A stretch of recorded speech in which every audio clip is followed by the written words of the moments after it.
Please listen carefully.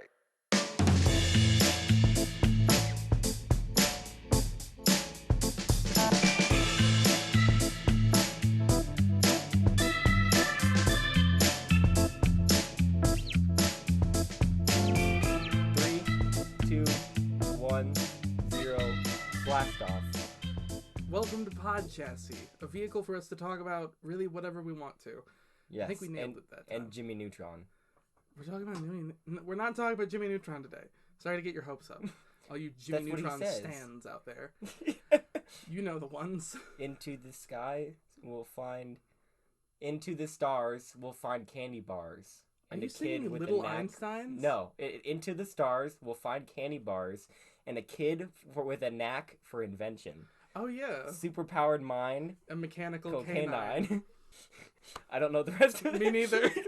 I'm not surprised you got that far. I'm surprised you had that much before mechanical canine. Since that's the part literally anybody knows is superpowered mind, mechanical canine. Mechanical canine. And then they see him with his, like, swirly hair. This is not what we're talking about today. Today, that's what I want to talk about. I don't know if today's going to be a double feature or a single feature with two parts, but for our first segment, we are going to be talking about my evidently failing memory of the Garfield movie. Before we get into the Garfield movie, did you know that Jimmy Neutron was the show didn't exist before the movie? Like, the movie was the kickoff point for the show. What? Yeah, Jimmy Neutron Boy Genius, the movie, came out, and that was the first piece of Jimmy Neutron media ever released. Was the Jimmy Neutron Boy Genius movie. The Jimmy Neutron show came out afterwards. I do not believe you.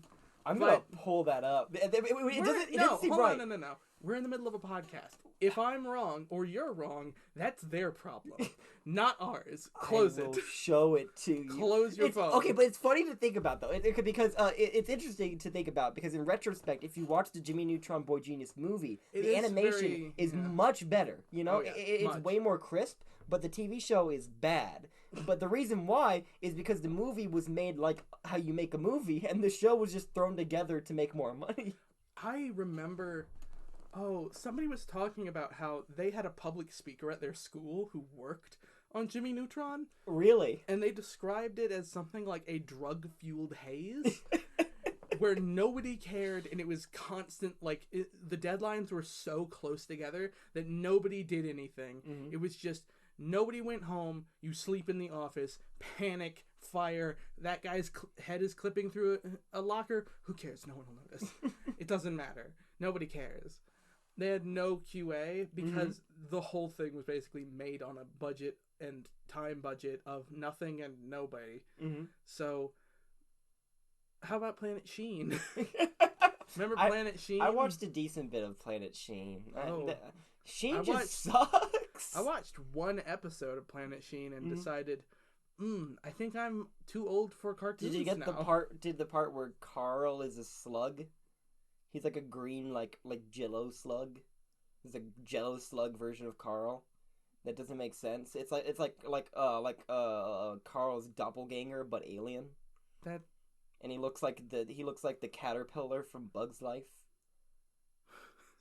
the chubby one with the stupid cheeks. Yeah. The croissant guy. Yeah. The guy who talks like that. Yeah, that guy. Oh, yes. Yeah, that is a pretty good parallel to Carl Weezer. Is what? No, just that bug. Well, the bug is supposed to be Carl Weezer. That's no, joke. The original bug. Oh, you mean the one from Bug's Life? I've never seen Bug's Life. You've never seen? All right, we got an episode in the bag, baby. What I know about for once, which is to say, I saw it once in a high school.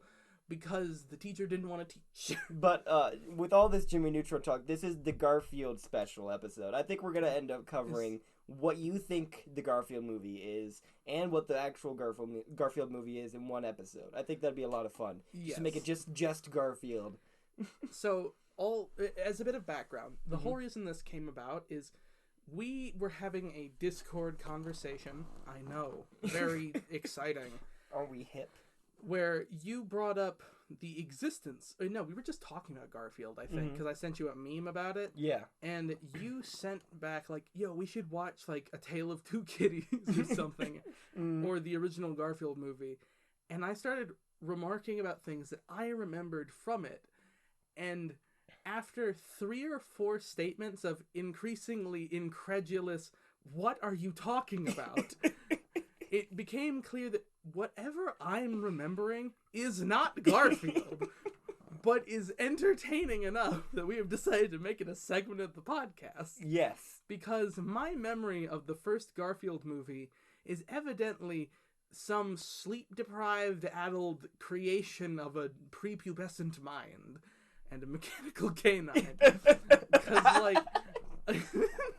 Bringing it back around. It was all intended for the beginning. Yeah, it was a full circle. It's not like I totally dropped the Jimmy Neutron logic on you at the beginning. It's fine. Out of nowhere.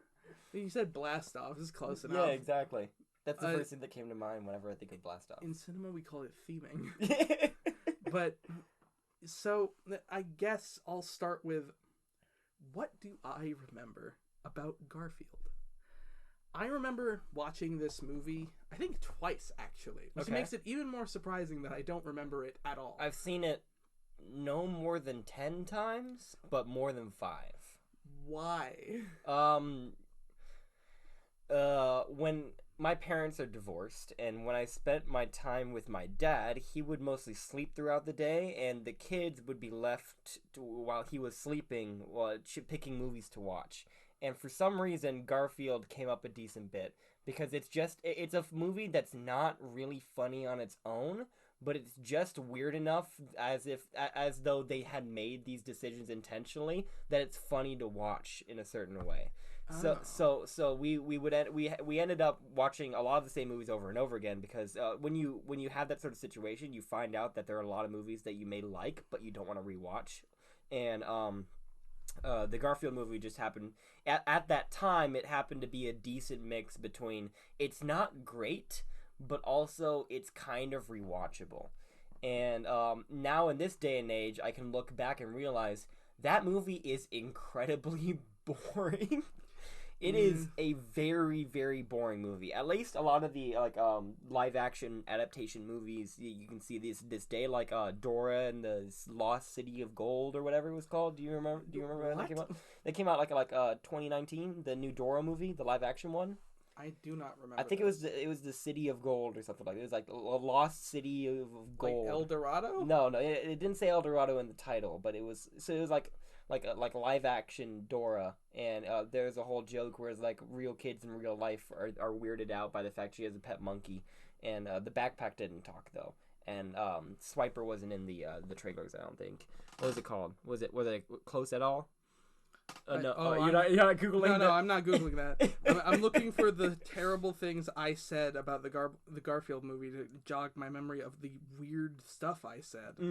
But yeah, so that movie is just it like, even at least most adaptations today have that sort of entertainment value with, oh wow, this is kind of funny and wacky, and you get that same sort of feeling that the original gave you, that the original creation gave you. But man, that Garfield movie just didn't have it, you know? Like, at least a lot of Dora the original show wasn't very action-adventure-y at all. It was very, like, educational. I remember the original Dora show. Yeah, it was very educational and everything, but they changed that into something that was more Indiana Jones-like, you know? So even if the movie doesn't straight up tell you, this is Indiana Jones, but with Dora. Hold on, are you talking about the live-action one? Yes, I've been talking about the live-action Dora movie this whole time. Okay, I thought I guess my brain, like, superimposed, like, there's no way he's talking about that awful movie. He's talking about, like, some animated film I never saw. No, you're talking about the terrible one. Yeah. Like I said, it came out like 2 years ago. It's very recent. But yeah, so it was like even though the trailer didn't say this is Indiana Jones but with Dora, your brain knows that it's Indiana Jones but with Dora. But the thing, like, to preface when we actually watch the Garfield movie, I want you to keep in mind, what in the hell is this movie trying to be? Yeah. It doesn't try to properly adapt the Garfield comics itself. It doesn't try to be any other movie but superimpose an animated cat in the middle, it's just kind of nothing. I mean, like, a lot of movies from that time were just kind of nothing. Yeah, exactly. And that's fine. But, okay. Before Hollywood had a formula, Garfield happened. I found the original text. You said, quote, "How much do you remember about from the first Garfield movie? It has a weird plot." I responded immediately with, "Not really, but I remember something about terrorists." And this was the beginning of a terrible conversation. So, my recollection of the Garfield movie is something to the tune of, and this is going to be unstructured basically because I'm literally going based on my memory. I can't structure this well. It's gonna be some just jumbled together nonsense, and that's gonna be cool. Just it's throw content, baby. Throw some stuff out there. We'll break it down. Number one, there's terrorists. There's a terrorist plot to like blow up what's the name of the train station that appears in Madagascar that like every movie takes place in? Grand Central Station. It's grand and it's central. Yeah, that's the one. You get it? I'm glad you picked Madagascar in particular because they make a stupid joke about it. Which, like, who says that? That's it's got to be the zebra. Is it 100%? It's Marty. 100%. Yeah, it's Marty. Yeah, absolutely. No, is it the giraffe? No, it's not. Because Melvin. I can't believe I remember his name. It's Melvin. Okay, so it's Alex, Marty the zebra, Melvin the giraffe, and her name starts Gloria. with a G. Gloria. Oh, I hate myself. I remember Gloria. I'm gonna stick my head in a bath. because Marty is doing his whole like run around the city, and Alex is following close by, and then Gloria and Melvin are following after them. Yeah, that movie's actually really good. I love Madagascar. Yeah, Madagascar is a like solid film. Yeah, the sequel's not so much. Ben Stiller as a lion, it feels like an oxymoron. You know? Yeah, no, I get you. So there's a terrorist plot to blow up Grand Central Station. Still with me? Yes. His terrorist plot to blow up Grand Central Station. And from what I remember, or don't, there is it's one of those movie subplots, kind of like the crime subplot for the first half of Paul Blart Mall Cop 2. I know a timely reference everyone will get. Yeah, the whole the store is down, we're gonna heist it. Yeah. In the way that like the heist was happening like we're gonna break into the Rainforest Cafe, and you were like seeing it in snippets, but it wasn't really a part of the main plot. But towards the end of the movie, like it's one of those things where Garfield, from what I remember, is not actually like dealing with the terrorists. He doesn't know about the plot. But through like comedy and chicanery, he like gets caught up in it. Yeah, and they're like, catch that fucking cat. We'll bleep it. Sure. They're like, catch that cat, kill him, destroy his face, and through him trying to escape the terrorist plot, he like accidentally undoes everything they were trying to do or something, and that's like the overarching plot. But of the details I remember in the middle, I mostly remember him running around a city, like a modern New York style city, where he like he's like far from home or something. Like his owner just moved. Like actually, I can't remember if John Arbuckle's in the movie, or if it's just listed as his owner in like a sort of vague sense, as if Garfield is a sentient. Only the true fans will get this. No, as in like as if he's a sort of like cogent person that can make his own decisions. He moved to New York on his own, maybe, but he's still like an in-universe normal cat. Okay. I can't remember if it was this movie or not. There was also maybe a plot about him being like the cat of an old lady who left her mansion to him. And like when she died, so he like now owns the place. Maybe that's just a different movie I'm weaving in there. Don't make any faces. I can't know what's right or wrong. So Garfield's owner dies, leaving him money, I think. He moves to New York. with a bunch of money and like gets an apartment there or something. Say Garfield, not John. No, Garfield's owner, an old woman, dies and leaves him her entire property. Okay. He like takes the money and moves to New York. I think. This sounds like a Hallmark movie. Shut up.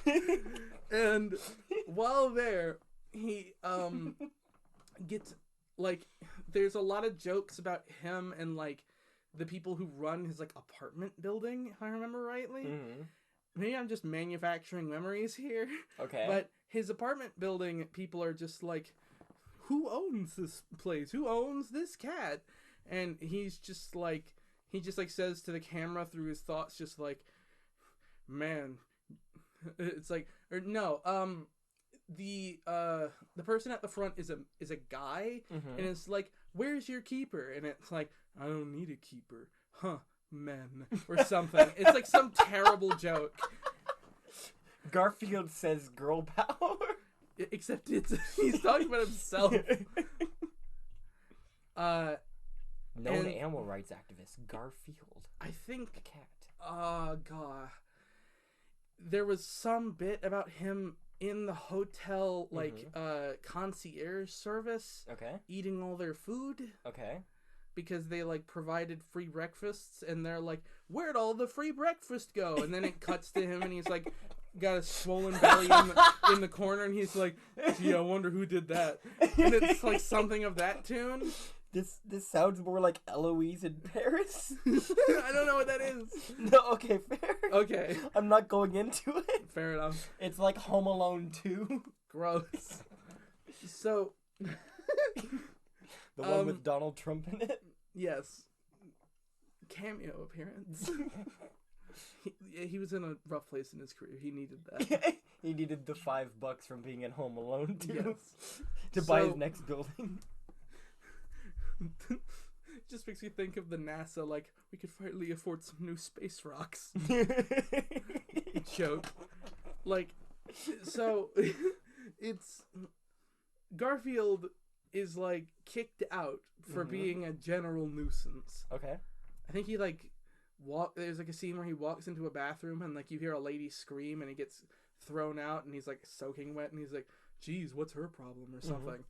Mm-hmm. And they kick him out. I think he like loses his home and becomes like vaguely homeless, but in the movie way of somebody mm-hmm. being homeless, where they just walk around and are sad. And Zack Snyder homelessness. Yeah, there you go. Like kind of a vague.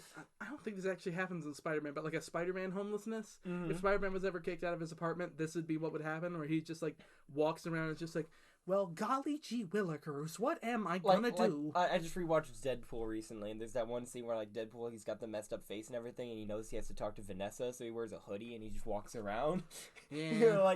You know that there's really nothing bordering him besides, like white people problems, you know? But he's still, like, walking around like a bum. like a terrorist. So... Garfield's walking around having white people problems. Yeah. And is like... Bill Murray the cat. Because it's New York, they like try to lean into the New York aspect. He like mm-hmm. steals a hot dog from a hot dog vendor while somebody's ordering it. Okay. He like yoinks it out of their hand. He like goes to a pretzel vendor and it's like, wow, I sure do love this city or something. Because mm-hmm. There's food everywhere. And as he's doing so... he, like, almost gets caught by, like, the Pound or something. And so he's, like, on the run. He's, like, running around through some, like, tunnels or mm-hmm. something. Like, he ducks into the sewers. Okay. Is that where Killer Croc is? No, I want to see a Garfield. Gorilla Grodd is. That if I were to direct the Garfield movie, it would end by him jumping into the sewer and then Killer Croc eats him. The Ninja Turtles make him into a pizza. Oh, Donatello, I'm safe. Not so much, kitty. We're the Chinese Ninja Turtles. No. Not so much, kitty. You see, we got a new friend. We call him Alf. Yeah, oh no, not Alf. I'm gonna eat some carrots. No, we're not stealing Alf from another podcast. No, yeah, no. We'll just say Alf is dumb. Alf is dumb. And we'll move on. Yes. Okay. Moving on. What do you remember next? What you said? He jumps into the tunnels to escape the animal catcher. He jumps into like the sewer and comes back out of like a toilet in Grand Central Station. He like climbs out and is like soaking wet and it's just like talk about a rough flight or something. Mm-hmm. And he leaves the bathroom, enters Grand Central Station. A lot of one-liners. I'm telling you, I have been like fully Mandela affected. This is how the movie went in my universe. I want to go to that universe so bad. So he leaves the bathroom and like then he starts getting involved in the terrorist plot. Okay. Because it turns out the dog catcher was a terrorist. Oh, okay, gotcha. And surprise. They're using the dog catcher van as a disguise to like do the bomb stuff. Okay. And so now you have people who have dog catcher equipment trying to catch this cat that's running around their like terrorism plot. Is there like a mayor involved that they're trying to get a wire transferred in order to stop them from like bombing the place? Or... Not yet. Not yet. Okay. Like it's one of those things where like they're planning on setting it up so they can make the threat. Okay. But in the process, it starts going wrong. Okay. Like Baby's Day Out. It's one of those things where the police don't show up until the terrorists have been defeated. Spoilers. Okay. And so. The next, like, 30 minutes are, like... No. The terrorists don't win in Garfield. I know. I'm sorry, everybody. Spoilers. You're watching a movie-centric, but not review-based podcast, and we're going to talk about movies. Sorry.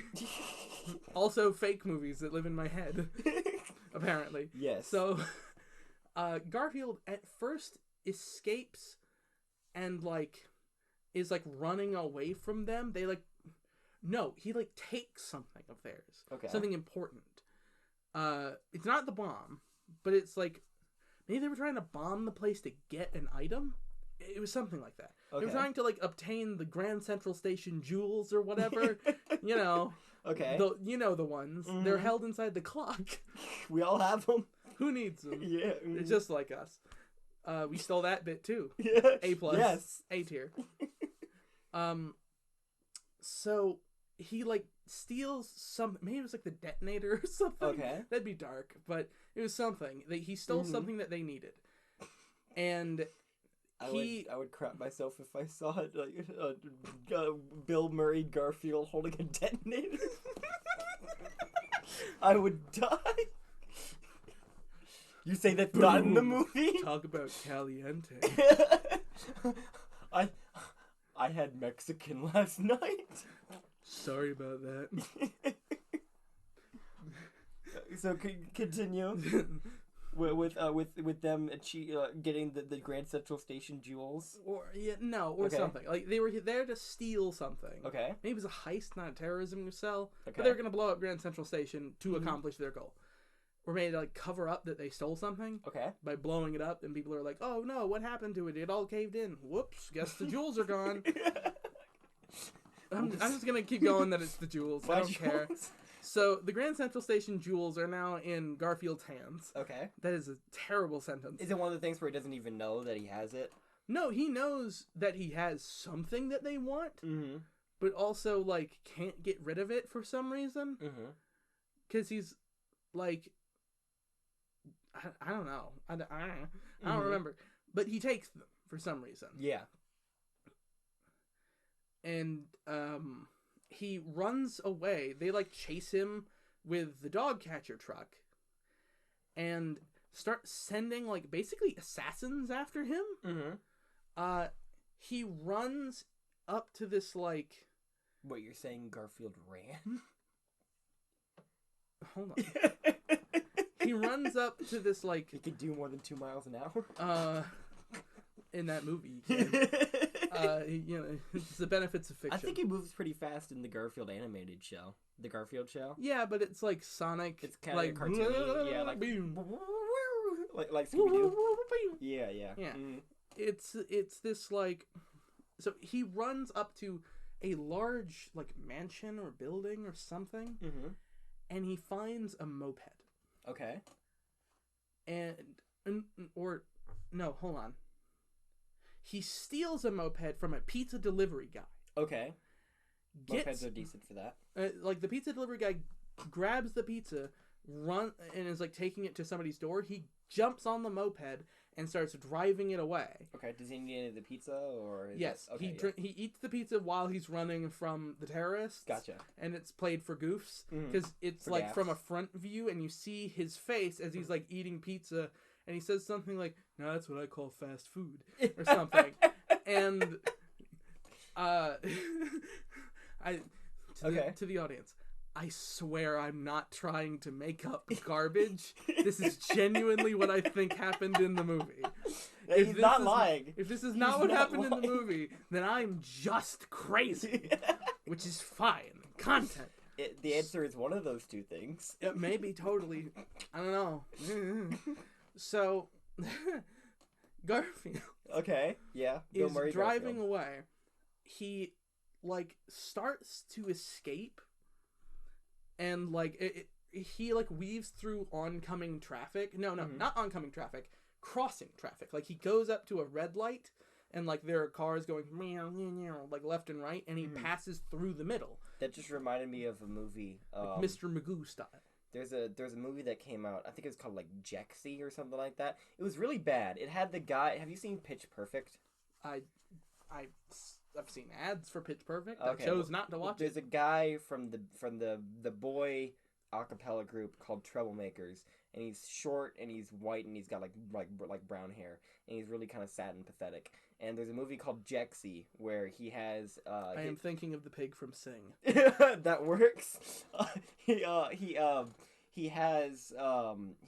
It's about him and his Siri, but the Siri's called Jexi, and for some reason this like military grade artificial intelligence replaces his Siri, and he has like a romantic relationship with the Siri, and then the Siri like does things like taking control of his car and force him to drive in crazy ways, and the Siri calls him like a bitch, and it's that movie's not good. Also, it turns out like at the end, like this Siri's trying to judge humanity's worth. Was there an alien subplot to that? Or maybe it was just like a super intelligence that was like, I destroy humanity. I have decided. Oh my! I might actually know what you're talking about. Yeah. Or at least there's a movie with a similar plot where like the super intelligence is like, I was going to destroy humanity, but you are worth it. Mm-hmm. You have taught me love. I have not been programmed for love. Well, it's not like it doesn't something. Even do that. It's not smart enough to do that. It just falls in love with the guy, and they have a relationship, and like the whole judgment thing happens like after they break up. It's like so much worse. That's such a mediocre plot. And I think like Jamie Lee Curtis appears in the end or something like that. Because the AI was like, I have made myself a body. That's a good. And they chose Jamie Lee Curtis. something. I'm making things up. Okay, so add that to the drunk watch list. Yeah, totally. Jexi, or whatever. Just gets destroyed. Yeah. So back to Garfield. Back to fake made up Garfield. Mm-hmm. So Garfield is on the Garfield's run. Real. Garfield is real. Garfield is real. Garfield is real. This is an inside joke. You're not gonna get it. It's fine. If you do get it, congratulations, you subscribed to Video Game Donkey. Ew. Our condolences. Yeah. So, Garfield's on the run. He's on a moped and like speeds through traffic. There's a bunch of honking. I think somebody crashes in the background. Okay, I'm it's picturing like played for laughs. Is there? And the crash pileup prevents the dog catcher truck from getting him.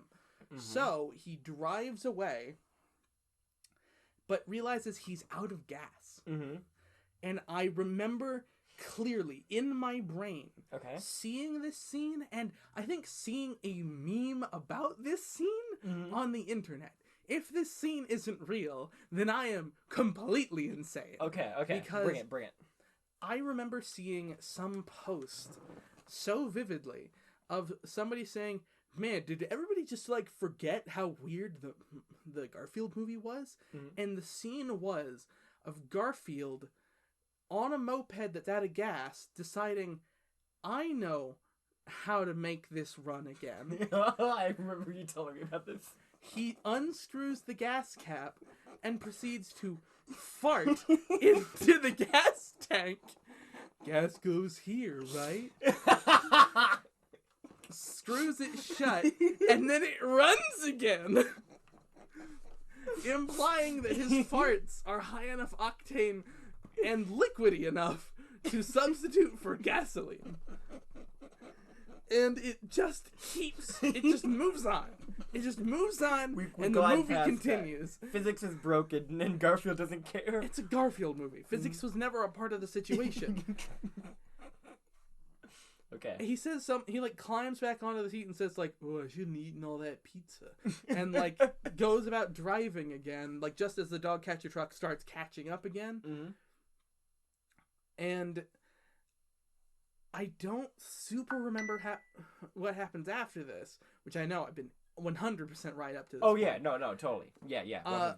But I remember he drives away with the moped and ends up like ditching it in an alleyway. Okay. And like runs into the alleys.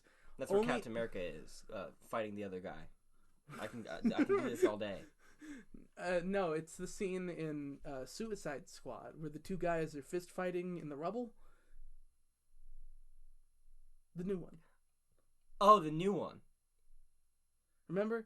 It was John Cena, and they were just like. My brain just went. They were fighting over the platinum chip. Over the course of a minute, my brain was just going through the original Suicide Squad. So my brain just made a round trip through a very bad place. So I'm fried. Sorry to give you you're talking about when flashbacks to a bad time. You're talking about when Peacemaker is fighting Bloodsport. Yeah. Yeah. In the building. Yeah. Yeah. Vague gestures of fists. You get it. Yeah. So, thanks. I'm glad that I took my entire trip through the original Suicide Squad film just so I could understand that you were just talking about two people fighting each other. Anyway, remember that one movie where people fight each other? Vietnam flashback. So, what was that, son? Grandpa, are you still with us? Grandpa, I'm having an aneurysm. Good. So Garfield. Okay, Garfield. Yeah. He ditches the bike and no, he like crashes it or something. Okay. Into a wall, and he like runs into an alleyway. It's like dark. It's supposed to be like the third act scary turn. Mm-hmm. And they finally catch up with him, and you just see him turn around. He's in an alley, and then you see the light that's behind him because he like runs into a dead end. Just turns into shadows of people, and then he turns around and is like, "Oh crap!"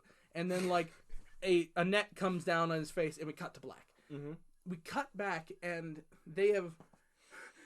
he's back in Grand Central Station. And okay. They tied him big set up. Piece.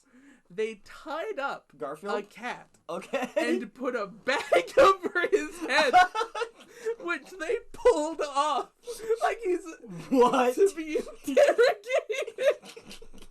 I'm telling you, bro. It's so clear in my mind. They pull off the sack over his head. They pull off the sack over his head and start trying to like interrogate the cat about like where the jewels are. He ate them. That's what it was. He ate the jewels. He ate the jewels or whatever. But the fart didn't have any effect on his jewel consumption. No, okay. He ate whatever the thing was that they were looking for. It is, I don't know, circus jewels. Okay. You get it. So they fat character do eat. Why wasn't he voiced by Kevin James? You fat funny man, fall down. Kevin James was still in diapers. No, he would. At like what, 30? Yeah. Sure. Yeah, Kevin James like wore 50? diapers at 30. Is Kevin James 40 years old now? He's like 50. What? How old do you think Kevin James is? What about Memoirs of an International Assassin? Didn't that happen like 2 years ago? What are you talking about? The Netflix movie with Kevin James? Kevin James is the guy who played Paul Blart. Yeah. He was in Memoirs of an International Assassin. I don't know what that is. We should watch that. Okay. Kevin James, older than he thought, or maybe younger than I think. You decide. Who won? I think he's 30. He's in his 30s. Epic rap battles of history. So he had to be at least 32 when Paul Blart came out. So they are interrogating a cat because Garfield ate the thing that they're looking for or something. Like, he ate the platinum chip. Mm-hmm. That's a New Vegas reference. Okay. I don't get it, but yes. Yeah, that's the whole thing the plot goes around where you have to... Yeah. It's the MacGuffin. I know the general concept of New Vegas, but I haven't get it. He took a big munch out of the MacGuffin, and they are now interrogating a cat that in-universe cannot speak. Mm-hmm. What they hope to gain out of this, I have no idea. And they're saying things like, I don't know where you hid it, but we're gonna get you. We're gonna get it. You're gonna take us to it, or something. Mm-hmm. And, like, a whole interrogation scene happens. Garfield, like, I want to say he burps, and he uses the force of his burp to knock over the chair he's tied to, shattering it, and getting him out of his bonds. I know. I'm telling you. It's so clear. This is Bill Murray's biggest action, vehicle, isn't it? So he breaks out of the chair, and like the guard is like, "What's going on in there?"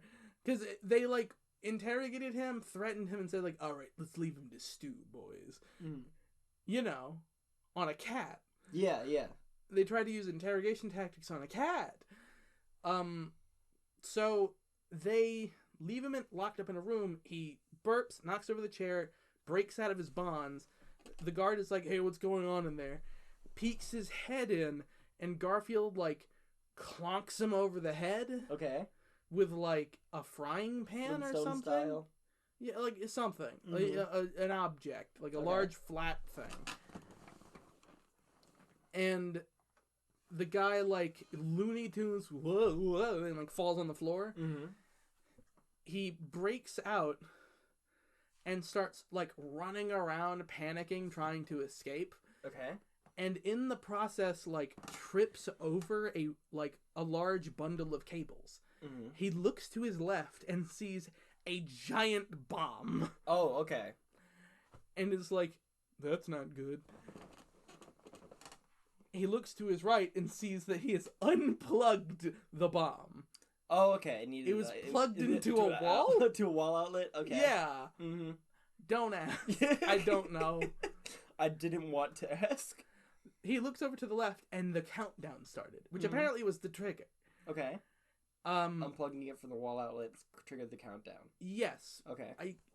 But it no longer had power. I think it was explained earlier in the film that, like, when dealing with a hostage situation, the first thing you do is cut the power. That's what we're counting on. Or something.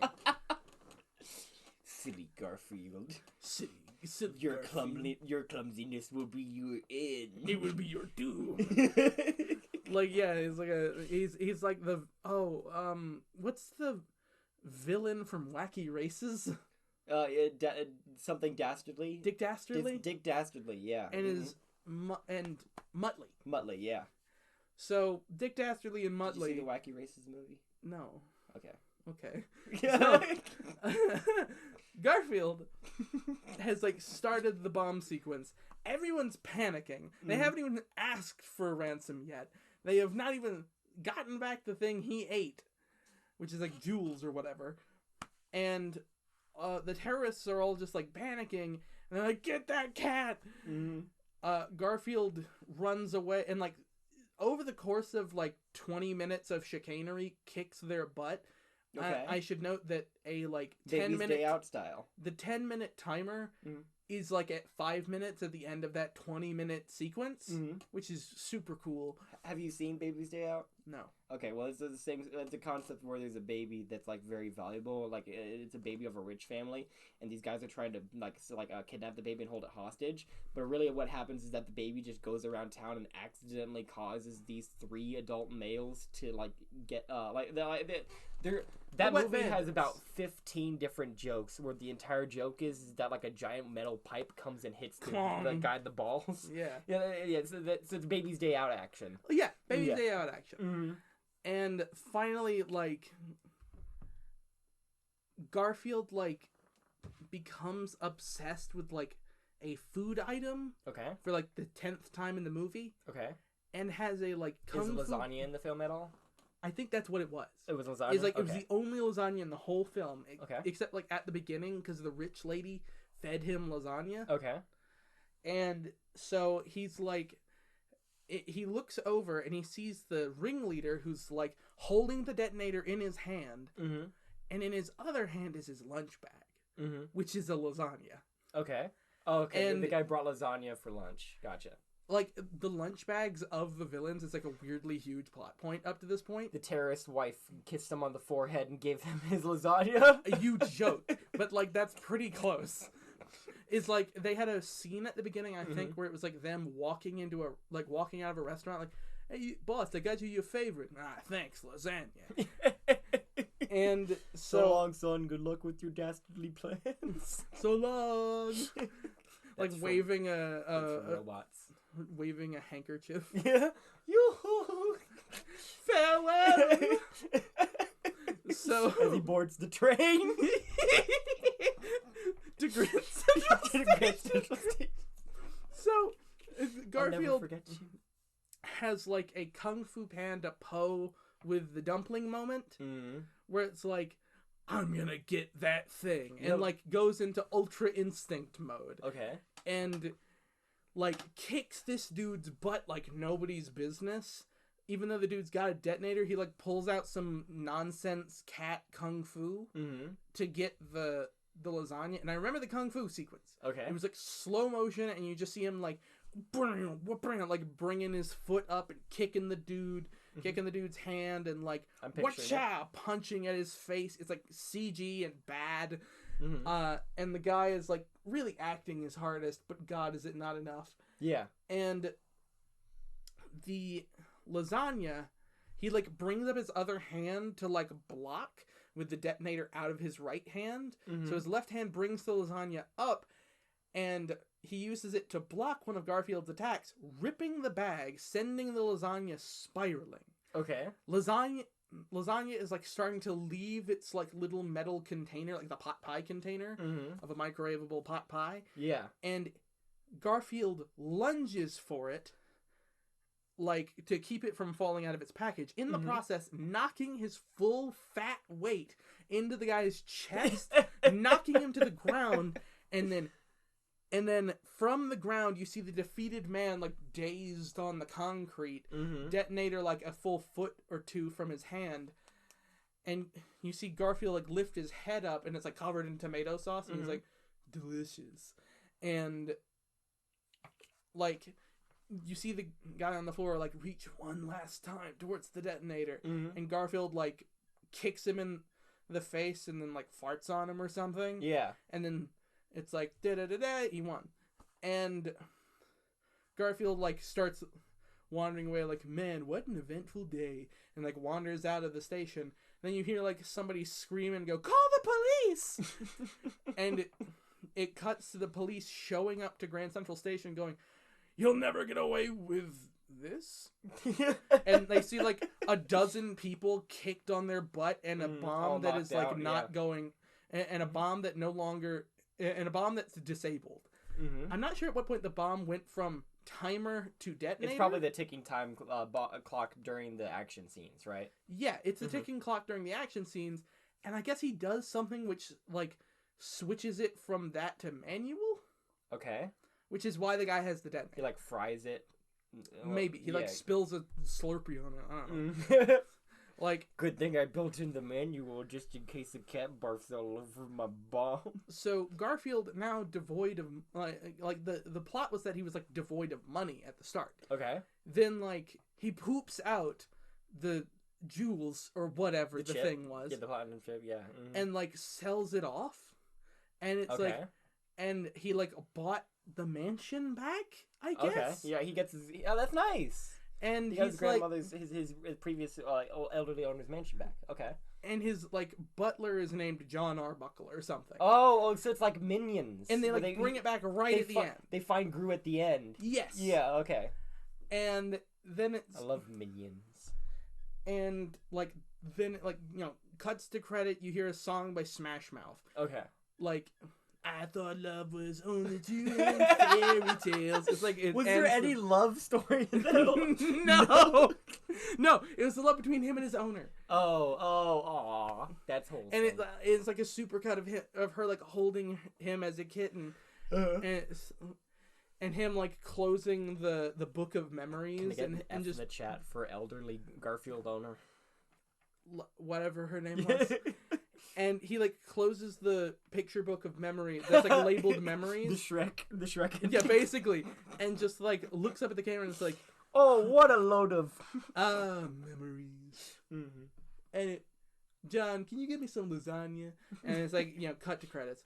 Well, let's ask a couple more questions here from your memory. About, like, classic Garfield characters that or scenarios that may or may not have been in the movie. Totally forgot.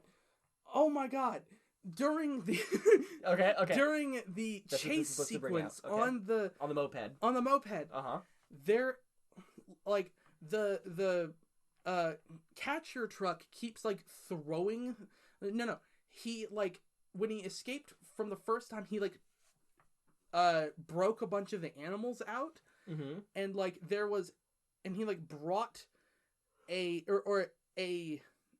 bird in a cage, ended up on the moped. Okay. I remember so distinctly because in a moment of crisis, he swerves and, like, the bird in a cage falls down into traffic and we never see it again. PETA hates this movie. I have no idea what happens to that bird. Hot Garfield in your area. But it never is mentioned. You just see the cage fall off and then you see, like, ba-dump, ba-dump of the other car and he's like, that's not good, as he's, like, looking behind himself.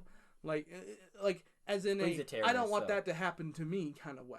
Yeah. Sorry, continue with your question. Okay. I didn't want to leave out an important detail. I get you. I remember in the text saying, like, wasn't there an yeah, I could have sworn somebody dies on screen. And you went, I don't think so. I was trying to think back. Yeah, over the course of us talking about the Garfield movie, like I now remember it in perfect detail. Yeah, I said in the chat, like a bird in a cage gets knocked off the villain's moped and gets crushed by a car or something. Or like a cat in a cage. I don't remember. I remember Garfield refuels the bike with his farts for sure. Like a motorbike, not a bicycle. You went, nope, and I just responded with question marks. So, shoot, bro, I remember everything about this movie. Tell me all what you want to know. So, famous Garfield characters, do they make an appearance or not, and how do they? So we're talking. So we've got Garfield. Right, we've got John. What about Liz, the veterinarian? Nope. Veterinarian. No Liz. Okay. Odie? No. No Odie. Okay. Nermal? No. Do you know who Nermal is? I know who Nermal is. What about the Italian guy that runs the pizza shop that he loves? No idea. No, from the Garfield show? Oh, that's from the Garfield show specifically. Oh, okay. That's not like a classic. Nermal was a character before that, you know. Yeah, I do know. I know that Nermal was in the. So was Arlene, his girlfriend. But I oh yeah, Arlene. That's the pink cat's name. Yeah, that's the pink one. I was trying to remember what. Nermal's the gray one, and it's a dude, even though it has long eyelashes. No Arlene either. This is the Garfield solo movie, the origin story. Nope. Yeah, it's only him and, like, John at the end. Okay, gotcha. It's like origins. They were, like, trying to reboot it or something. That's the Samuel L. Jackson, Nick Fury, like a outro. Shut your mouth. It's with John Harbaugh. So, do you want to know... I got a job for you. Do you have any closing comments on your recap of the Garfield movie? I remember somebody dies on screen. Okay. There was a terrorist plot. Okay. A bomb is defused. Okay. And Garfield refuels a moped by farting in the gas canister. Okay. These are the most important elements. These are the parts I remember the most clearly. In fact, I remember his owner being... his owner leaving him a mansion of the things I remember, his owner leaving him a mansion, the end of the movie where he poops out, like, jewels or something, the moped scene the clearest, and the fact that there are terrorists and, like, a moped chase scene are also pretty strong. These are my 5 major memories. Did you add in something about the train station there, too? You remember the train station well? I remember there being a train station, and I remember the terrorists were in it. It's important. Will you stake your name on the elderly owner plot in the mansion? No, not at all. Like, but I will stake my life on that moped scene, on the fart into the gas can thing. I swear. I swear it. I think the funniest way to show you how wrong you are is for me to go upstairs and grab the Garfield DVD box and have you read it out loud for our audience. So we're going to take a short commercial break if you want to play some elevator music right now. I'll be right back down with the Garfield DVD box. Okay.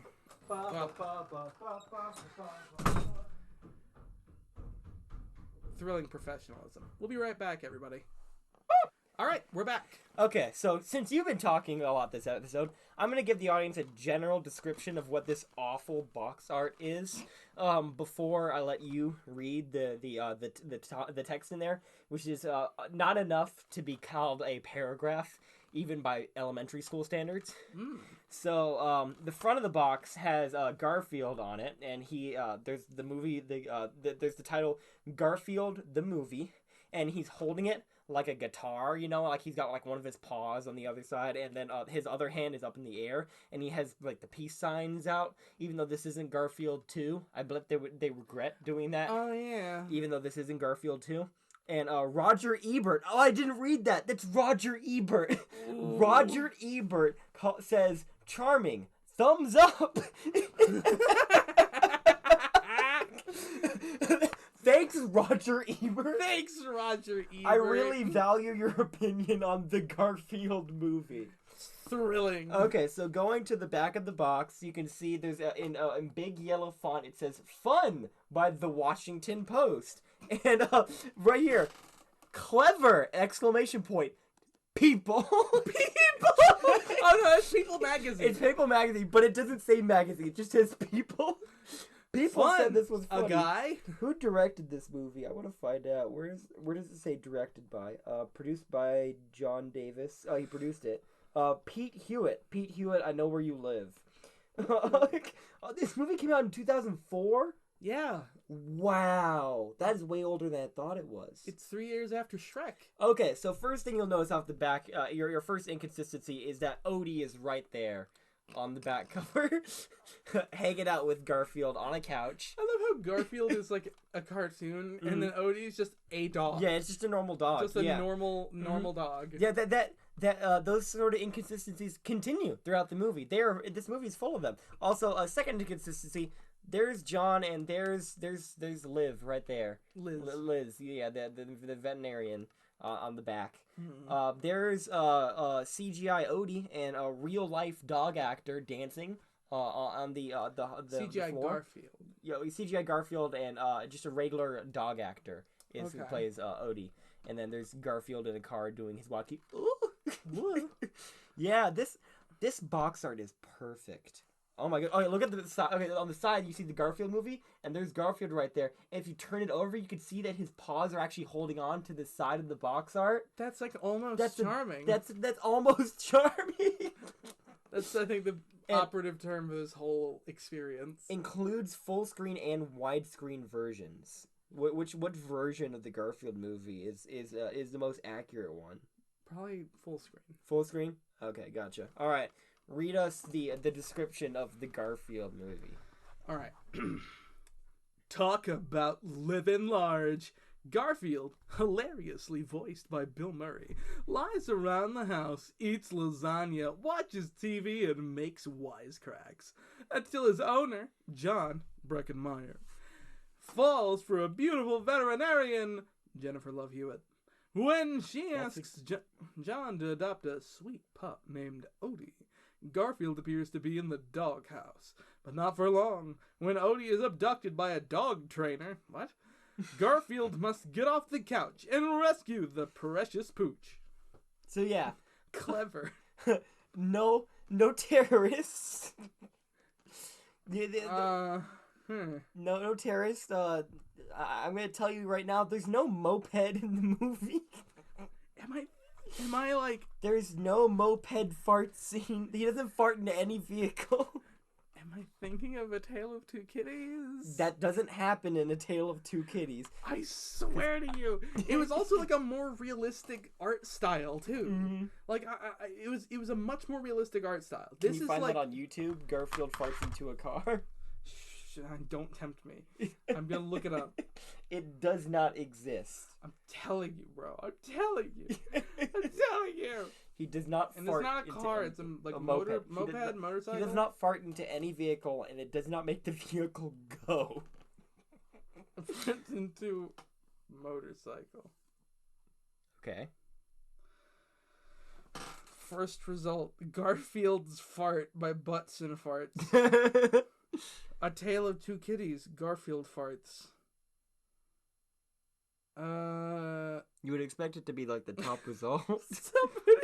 Somebody like put it in slow motion. So, I'm not thinking of the Tale of Two Kitties art style either, because look at this thing. Yeah, that's still a tale. That's what both of the movies look like. I'm telling you, bro. There's a Garfield movie with a realistic cat Garfield. Mm-hmm. Maybe we'll just have to watch the movie, and maybe I'm wrong. Maybe there is a moped fart in there. So the movie does not take place anywhere close to New York. In fact, there is a city landscape there that kind of resembles you looked up Garfield and I see the Amazing Spider-Man at the top. Popular movies about Garfield: The Amazing Spider-Man 1 and 2 and Tick Tick Boom. Well, those are Andrew Garfield movies. Oh my god, that's what's funny. That's what's funny about it. So anyway, the movie is incredibly boring. It has not aged well in any way that makes it entertaining. Over 45% of the movie just takes place inside of John's house, and it's really mostly about the petty feud between Garfield and Odie. Odie just being like a regular dog, and Garfield being weird Garfield. He wants to be the center of attention and everything. And Liz thinks that Odie is very talented, so he takes Odie to a dog. They take Odie to a dog show. And then at that dog show, some of the judges, one of the judges is played by... Have you seen Groundhog Day? Yes. Watch out for that first step. It's a doozy. Do you know? Oh, yeah. Yeah, that guy is the villain of the movie. So he followed... So, yeah. What's... Garfield VA. Come on, please. Voice actor Bill Murray. Yes. Yeah. Followed Bill Murray. It's a Groundhog Day reunited. Reunion tour. Reunion. Yeah. Garfield is a Groundhog Day reunion. But go away, Garfield movie. I don't want you here. I didn't want it to happen because it was picking up on the microphone. So the dog catcher kidnaps Odie, and there is actually a train station scene in the film. There is a train station scene. But there are no terrorists. It is just Garfield, realizing his mistake and punting Odie all the time and being mean to Odie and being happy that Odie was stolen, you know. And he helps save Odie from the dog show judge who was kidnapping him and was gonna put him on TV. So, you can see some of the elements of the things I said? The dog catcher van? Yeah, like the stuff with the detonator. It's not a detonator. It's a shock collar, controller. Device. Okay. Yeah, so I did see some, ooh, that's kind of similar. It's I took all the scenes from this movie, ran them through a blender, and then AI generated the in-between. He wasn't ever driving a car or anything, but there were some scenes that took place near a street that kind of resembles New York, but it's definitely not. Okay, so for the viewers at home, I did just look up the list of Garfield movies. The one I'm talking about, where Garfield has a very realistic art style, does not exist. So, okay, I'm good. Nelson Mandela is calling you. I think you might want to pick up. Yeah, hold on. Hello? He's Your still movies dead? are bad? Crazy. Nelson Mandela has the worst movies. I don't know any of it. Dude, I said that as a joke because I don't know his movies. Nelson Mandela doesn't make movies. He's not an actor? No, he's a South African president. No! No, he's not! Yes. I thought he was like an actor. No! He's most certainly like a political figure in South Africa. I thought he was like he O.J. was famous. Simpson. He was famous for going to jail. I thought he was like O.J.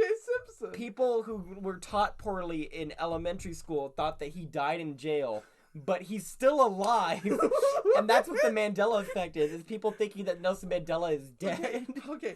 I thought the Mandela effect was because like a very famous like celebrity in the 60s or something sort of fell off the radar, and then a bunch of like you know those like My Baby's an Alien like magazines. Mm-hmm. Like the tabloids. Yeah, tabloids started reporting on his quote unquote death because he stopped appearing in things in like the 80s. Yeah. So a lot of people got the idea that this celebrity had like died. That's a real even though he effect wasn't thing. Actually dead. That's a real phenomenon. Yeah. But So that does not describe Nelson Mandela. I thought that was what the Mandela thing was. No. The Mandela effect is where somebody remembers something one way, but it is not that way at all. And the way that people attribute those changes are not to their terrible memory / oncoming dementia, but to the fact that the parallel universes have friction. Yeah, there's like friction between parallel universes, and sometimes little things slip between the cracks. Like we refer to it as shedding. A big thing about the Nelson Mandela effect is like the Berenstain Bears. Like Berenstain Bears, Berenstain Bears. Yeah, exactly. People not remembering how Berenstain is spelled, and that's what the Mandela effect is. I thought he was a celebrity. You need to get a cat. South African president. You need a cat scan. Ah. I'm not enjoying your catitude right now. Okay, I think that's where we're gonna end it for now. With Noah on a declining mental state. Yay! We'll be back after we watch the actual the movie. And, Garfield movie. By the way, we didn't watch it before this. No. So that was my delirium that you just listened to, unfiltered. Mm. We're now going to go watch the movie and then report back. All right? Yes, we'll be back. See you later. Hasta la pasta. Hi, quick interruption from the editor here. This next audio isn't exactly up to what we would consider our standards. That's because there was an issue with our setup at the time. It won't happen again, but unfortunately, it is what it is now. And our only other option was to completely re-record the episode. So it'll have to stay as what it is. And while it wasn't what we intended, I suppose this is about as funky mode can get. That said, I do think this is a good episode. So the show will go on. And we're back. Through the power of editing magic. What for you was an instant was for us like a week. So I've distilled the Garfield. I've made a critical analysis of Garfield the movie. I've thought long and hard about Garfield the movie. What year did this come out again? I think we talked about it last time. It was like 2004. Yeah, 2004. Hey, nice. There we go. It's almost 2 decades old. I remember it was like significantly after the first Shrek, which is to say that's embarrassing. So you may be hearing some wafting sounds. That's because for this discussion, we decided that it would be best if we got a native point of view to the Garfield movie. So I figured it would be pertinent. My cat is just straight up sitting on my keyboard right now and swishing their tail in front of the microphone. If we say something that's not PC or insulting to the cat population, she's definitely gonna let us know. Yes, consider her our relational manager, an ambassador, if you will. Yes, to Catopia. I was gonna say brand ambassador. I guess a race ambassador. That seems worse, actually. Hold on, that's worse. I would like to strike that from the record, please. Let's choose something. Garfield. I love NASCAR. Shush. I was gonna make a joke about the space race. Oh, okay. Remember America on the moon? Oh, Sputnik. Spoonlick. Spoonlick. Yo, I love Spoonlick. I love the Spoonlick satellite. Good start. Alright. I think we just don't want to talk about Garfield. No, we don't, because there's nothing to talk about. So, Noah, last time, we had you tell us what you thought the plot of the Garfield movie is. Why don't you tell us now what the plot of the Garfield movie is? Alright, so for one, I was wrong. None of those things happened. There were elements. Here's the thing. There is just enough there that if somebody were, like, halfway between Ambien and NyQuil, they could probably, like, dream up a fever dream nightmare version of this movie based on what this movie actually is to end up where I am, and maybe that was me. Maybe I was just really sick when I first saw it and, like, dreamed up something like in between this and The Godfather. I don't know. It's like when you're having a nightmare, and in your nightmare you're walking around your house and you get encountered by this gigantic like very tall dark monster, and it grabs out to you, and that's the moment you wake up. And then you wake up and your house is kind of dimly lit, and you walk around and you see a giant trench coat, and you're like, oh, you know? It's like there's a basis in reality. Yeah. But was it wrong? Yes. I was very wrong.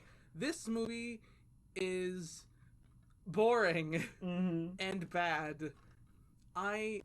What was the words we used to describe it? It was like... It's a nothing burger. No, it's Facebook boomer gifs. Yeah. The movie. Yeah. That's it. Yeah. That's it. That's the whole film. The whole film is Facebook boomer gifs. I love Minions. Like, it is really it's Facebook boomer energy is what it is. It like, really is. Yeah, exactly. That's when I burp. That's the sound that the tank is full.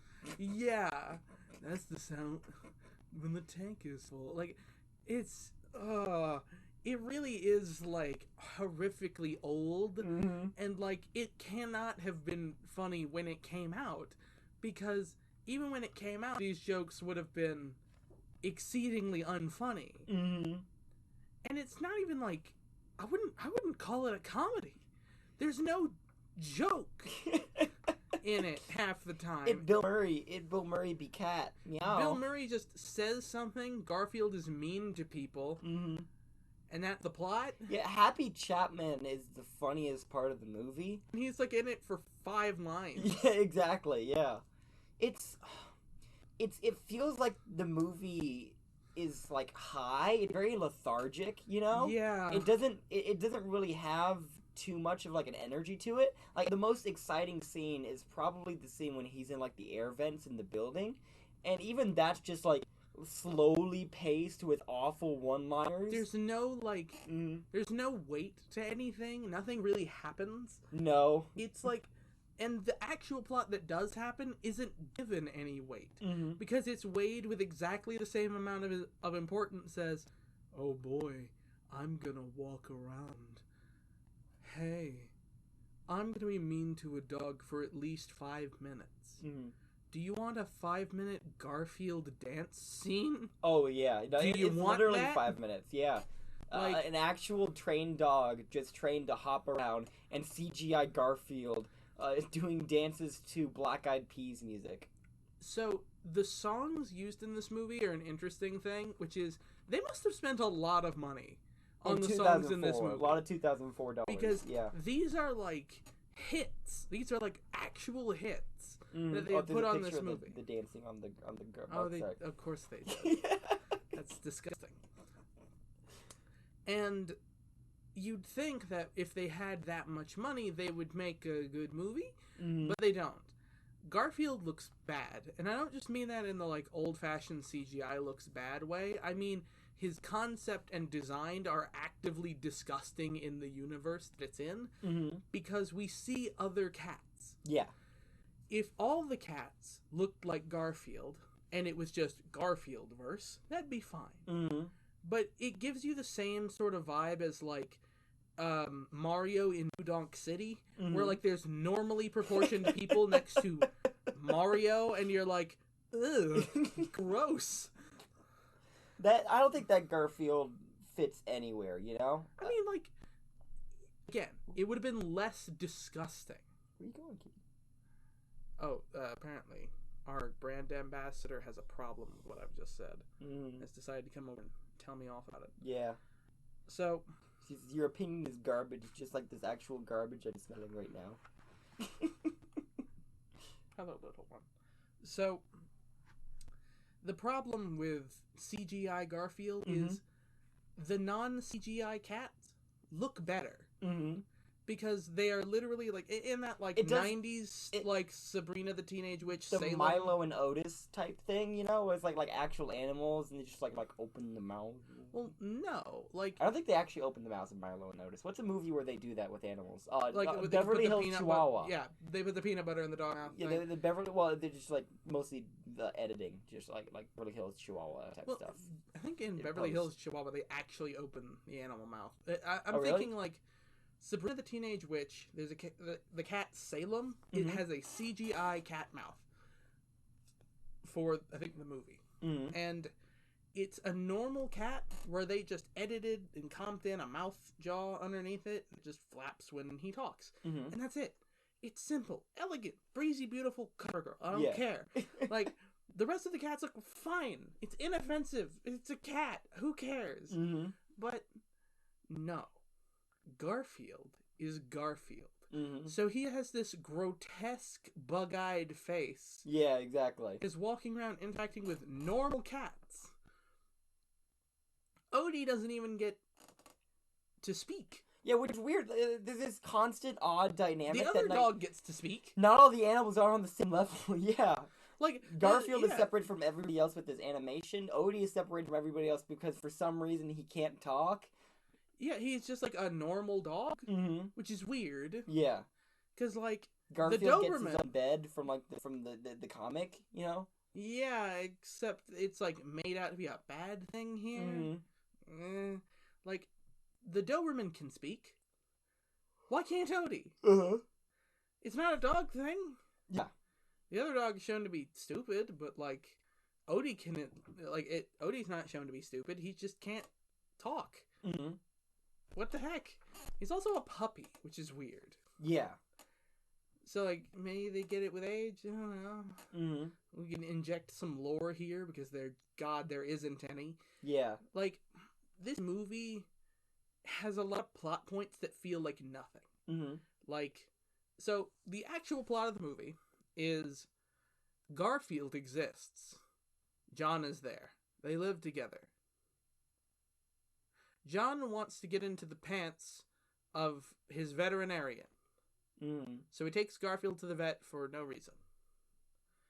The vet says, I want to ask you a question. Something I wouldn't ask a lot of patients around here. And he says, oh dear. She doesn't have the agility that she used to. I'm afraid that your cat's gonna, like, leave. She's fine. Are you sure? She'll walk into the ceiling tiles or something like that. Something she is definitely ill-equipped to do. And then yeah, it'll fall through though. You want me to go grab your cat? No, she's done it. She's done it many times before. She's fine. Okay. Well, we'll cut this out. Yeah. So the plot of the movie is Garfield exists. John is there. And John wants to get into the pants of his veterinarian. So he takes Garfield the cat there for no reason. And she says, I want to ask you something that I wouldn't ask many of my patients' owners. And he says, absolutely, I know exactly what you mean, and yes. I'm ready to take the next step. I'm ready to take a chance. I'm ready for this. Yeah. And he says, "I'm ready for," and then the dog comes out, and he says, "A dog. I'm ready for a dog." And she gives him a puppy. Mm-hmm. This is Odie.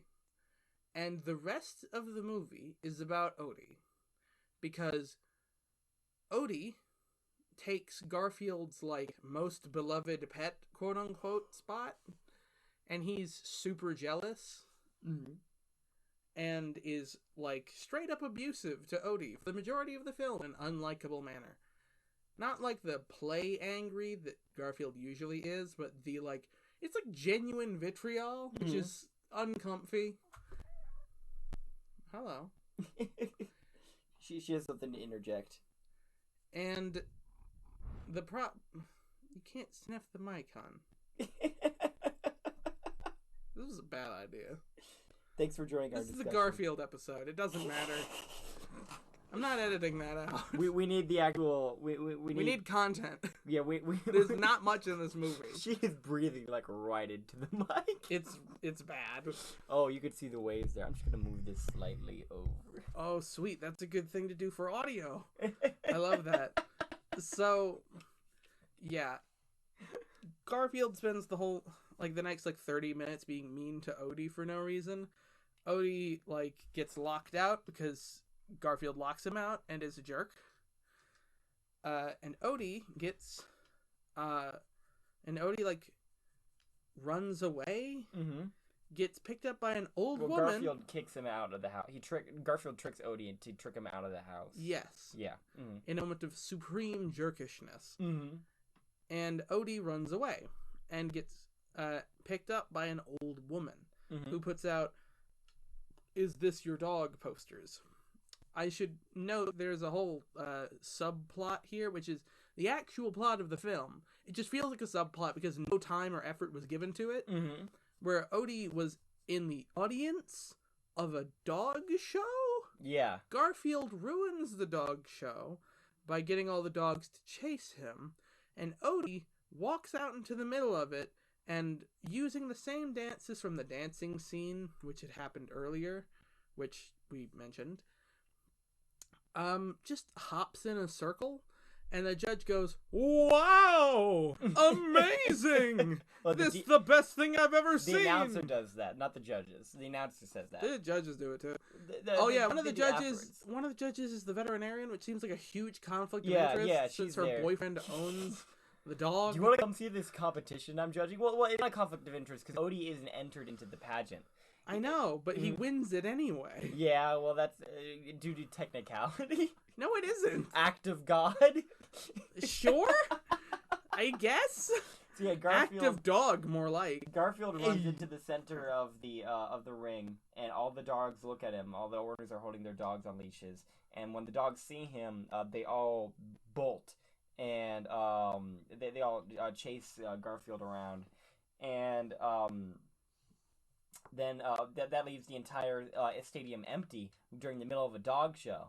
And then Odie hopped out because they're playing music to try to disguise the fact that they're having technical difficulties with all the dogs. And it happens to be the same exact Black Eyed Peas song that was playing on the TV before. Which is, I actually love that song for this movie. Oh. It was like, ay, ay, ay, ay, ay, ay. Hey, mama. Boop, bop, bop. Oh, yeah. It's painfully 2004. It's aggressively 2004. I wish the studio audience here could hear my grimace, but unfortunately you cannot display a grimace through audio. So then Odie, for no reason at all, there is no logical reason why Odie would do this. He then runs into the middle of the stadium and starts jumping around. The fact that he runs into the middle of the stadium makes no sense. Nope. That there's no reason why he would do that. If he hears the song, he might as well just patter around where he's standing in the stadiums with John. Why would he run into the middle of the stadium to do it? Yeah, the intelligence of Odie is incredibly ill-defined. Mm-hmm. Yeah. Is he just an attention glutton? What's his deal? Yeah, exactly. And honestly, I'm not impressed with Odie's dance moves. I know, controversial. Odie's dancing does not impress me. I'll kill you. Joke. Yeah, so Odie won the pageant, and a guy from a failing TV a failing TV show, a guy by the name of Happy Chapman, just like says, "Hey, if you want to get your dog into show business, you know who to call." And John just goes, "No, it's just a dog." Thanks, but Odie's just a family dog. I'm like, you're joking. Okay, well, we'll take this when you think about it more and realize the big mistake. Call me up on the phone. Hey, I want to be a star. Give me a call when you come to your senses. Yeah, exactly. It was like, okay, sure. And it's because this guy's like got a failing TV show about him and his cat. Okay, so here's the bonkers thing. So this man, Happy Chapman, is allergic to cats. He's not allergic to dogs. And for some reason, he has a job on a local network television show where he is an icon for cat food brands. And he has a cat called Persnickety. And every time he's on TV, he does a lot, like when they cut, he throws the cat away and starts sneezing horrendously. Yes. And the whole plot is that he wants to do the same thing, but with a dog. Because he hates cats. It's the most bizarre thing ever. But I don't think he likes dogs either, judging by the later scenes. He's really not an animal person, but he'd rather have a dog because you can put a shock collar on a dog, which is what he does. Yeah. So it's the weirdest thing that for some reason in the warped reality of the Garfield verse, that for some reason it was easier for this guy to get a cable television job by having a cat. And he couldn't do the same with a dog. It just was not an option. It was to him. because the cat had talent. And he needs an animal for it was just show. cute. Persnickety did nothing. There's the assumption that Persnickety does something. It doesn't show it, but look, man, you gotta fill in some lines. It's the Garfield movie. Are there iconic animals in our universe, like besides Jif Palm from Instagram? Well, I mean, I don't know, yes. Like there are animals who were like famous enough on like 80s sitcoms that they got letters of their own. Oh, like fan letters. Like Wishbone? People wrote fan letters to Wishbone. People are dumb. Do not like take the plot of a local television station has an animal show with a guy who's allergic to a cat and make that less dumb because it's dumb, but people would watch it. My favorite logical connection the Garfield movie makes is because he makes this cat programming for a local television show. His audience are like mostly mid to later aged women. Yeah. And the lady who gets Odie is a mid to later aged woman with white hair. Yeah. And that allows him to get the cat easier. And she has a photograph of him that he signed. I love that connection. Like his TV clip has one audience and it has one application, and we see it. Yep. So Odie runs away from home and gets picked up by an old lady. That was the old lady I was thinking of. Whoops. Turns out had nothing to do with what I was thinking of. She's not a terrorist. No, I didn't think she was a terrorist. What are you talking about? No, she wasn't a terrorist. She might have been involved in the bomb plot. How do you know? She was dead before the movie started in my version. Oh, yeah, right. Garfield's old owner. Yeah. Yeah, no, it's been a week. Yeah. So, Odie gets picked up. There's this whole, "Wherefore art thou, my dog?" bit. And the TV station owner goes, "Ooh, somebody has the dog I wanted.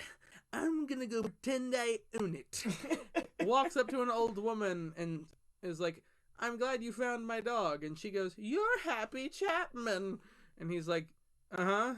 Is there one thing you can do for me? An autograph? Sure." And it was like, "All right, cool. Love this plot point." Yeah. So he stole Odie and proceeded to strap the most aggressively evil shock collar I've ever seen. Well, he does that after Odie's first television appearance. And for some reason, after a single appearance on television, they get invited up to the New York news station. Yeah. But before that broadcast is even done, he gets invited up to the New York news station. Yeah, because he mentions it in the broadcast. That's the first appearance, and at the end of that appearance, he mentions that they're going to New York. I assume that's his doing, not that he got invited there. Yeah. But no, he got invited Garfield sees that broadcast on TV and is like, oh no, I gotta save Odie, kinda, sorta, but he says it in a worse way because he's the worst. And he sets off to save Odie. He wanders through the streets a bit, meets a family of rats, almost dies, and then has to try and sneak into the TV station headquarters. Also, the rat thing is kind of like a racist metaphor. Yeah, no, it's racist. Yeah. No, it's super racist. Because there's the one rat from back at Garfield's home, and that rat knows all the other rats in the city. It is quite literally like... It could be seen as a joke on how big rat families are, which it is, but it's also a terribly racist metaphor at the same time. How big rat families are. What accent did they give the rat again? I think he had a New York accent. Not the one from Garfield's house, but the head rat. I know. What was the one from Garfield's house as accent? Like mildly Hispanic. They got the macadamia nut cookies. You know, I can't understand. I can't resist. Yeah, raises some eyebrows. Not good. So vaguely racist. You know how it goes. Yeah, exactly. Gonna sweep that under the rug, as probably the filmmakers did. And Garfield now has to sneak into the TV station headquarters, and he does so by crawling through the vents. I think this is where I got the sewer thing from. Yeah, probably. But he crawls through the vents, and the logic of this scene is so terrible. And the guy who's operating security activates a maintenance thing. You're skipping a big step.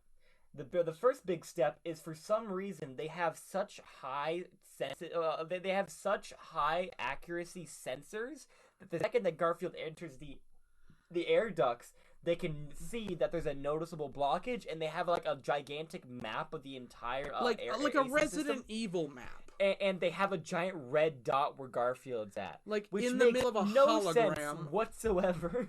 This is a TV studio, and they have high capacity vents, and this guy is just like looking at a 3D hologram like heist blueprint from like heist movies, and is going, looks like we got a blockage. Guess we gotta flush it out, and presses a button, and Garfield gets blown all over the place, and it's like a whole thing. Yeah, there are a lot of paralogs between Garfield and Toy Story 2, which came out in 1999.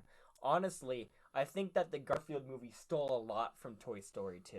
Like the main plot line of it, because in Toy Story 2, there is that weird creepy guy with the weird obsession that could make a large amount of money off of the idolic character, which is Woody in Toy Story 2 and Odie in Garfield. And then Al from Al's Toy Barn and Happy Chattin both end up taking the animal. They take it to specifically their hotel, and then there's a scene where the main character or cast go up the air ducts to the hotel room. And on top of that, there's the sort of abuse type thing, like the toys in Toy Story 2 being abused by putting in the boxes so often, and the electric collar for Odie. And then there's the final confrontation at the transportation area, which is the airport in Toy Story 2, and the train sequence in Garfield. They're the same movie. So we're just missing the Sarah McLachlan song. Oh, we don't know that there wasn't a Sarah McLachlan song somewhere in there. To be real, it was a blur. So Toy Story 2 is less early 2000s than Garfield 2004 is. Yeah. So Garfield 2004, I guess that's what we're referring to it as now, has the amazing plot point of having an A plot and a B plot switch places, which is never a good idea because it doesn't mean anything has importance. Yeah, I guess, are you talking about like John's relationship being the A plot then turning into the B plot? And the Odie, what are you referring to? The Odie kidnapping starts as the B plot, and the A plot, which was the home life of Garfield becomes the B plot. And like the Garf begins to try and like unkidnap Odie. And there's a train scene. There's a metro. I'm not crazy. It wasn't Grand Central Station, but no, it doesn't take place in New York. It's got similarly colored tile. They're in the Universal Studios back lot, obviously. So the problem is though that I've never seen a rescue movie fail the rescue so many times for nonsensical reasons. So Garfield crawled through the ducts and tried to steal back Odie, fell off a building and into a lasagna truck. Because of course he did. Garfield tries to get Odie out of a train car. Fails that somehow. Garfield tries to get Odie out, away from him and ends up getting caught by a dog catcher. And then it's put into the cat penitentiary. What do you call those? The animal shelter. Animal control. The Po animal controlo. Adding into the racism. That's gross. Yeah, it's bad. That's bad. Animal controlo. The fuzz. So I guess the fur. They go into. Oh, I just caught that. That took a second to marinate, and I hate it.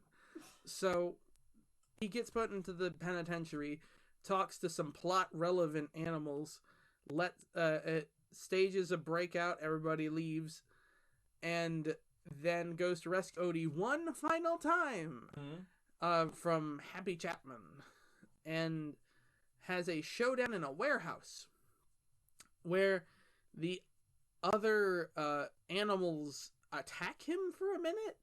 Garfield has the remote for the shock collar, which I think was the detonator that I was talking about. Yeah. It looks like that's what I was thinking of when you were talking about that. Like, there is a detonator, kind of. Yeah. But instead of terrorism, it's animal abuse. And Garfield, the rest of the dogs and cats beat him up. He gets the shock collar put on him, and then Odie zaps him, and it makes him do a somersault like he made Odie do by zapping Odie. And then John and I forget the girl's name show up. I got it. What's her name? The veterinarian. It is the veterinarian from Garfield. It's not Arlene. Her name is I'm gonna look it up. I'm not gonna look at the box. I'm not looking at the back of the box. What is her name? What's her name? Velma. No. It's not Jill. It's Daphne. Liz. A+. Liz.